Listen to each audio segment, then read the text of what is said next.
সত্যিকারের ভালোবাসা বোঝার 5টি উপায়। আপনার প্রিয় মানুষটা আপনাকে সত্যিকারের ভালোবাসে কিনা তা বুঝে নিন এই 5টি উপায়। নাম্বার 1, গুরুত্ব কম দেওয়া। আপনি তাকে ফোন না দিলে সে আপনাকে ফোন দিবে না, আপনি তাকে মেসেজ না দিলে সে আপনাকে মেসেজ দিবে না। নাম্বার 2, সময় কম দেওয়া।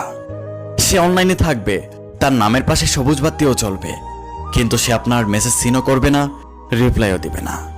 নাম্বার 3, ছোট ছোট বিষয় নিয়ে ঝগড়া করা, সম্পর্ক নষ্ট করে দেওয়ার হুমকি দেওয়া, কথায় কথায় ব্লক করে দেওয়া।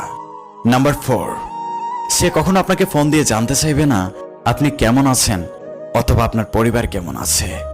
নাম্বার 5, সে কখনো আপনার ভবিষ্যৎ নিয়ে জানতে চাইবে না, আপনার ভালো মন্দ কোনো কিছুই জানতে চাইবে না, আপনি তার কাছে কি চান সে সেটাও জানতে চাইবে না। তাই এইসব মানুষের কাছ থেকে দূরে থাকুন আর নিজের জীবনটাকে সুন্দর করে গড়ে তুলুন। আর এই ভিডিওটাকে শেয়ার করে দিয়ে সবাইকে সচেতন করে দিন। ধন্যবাদ।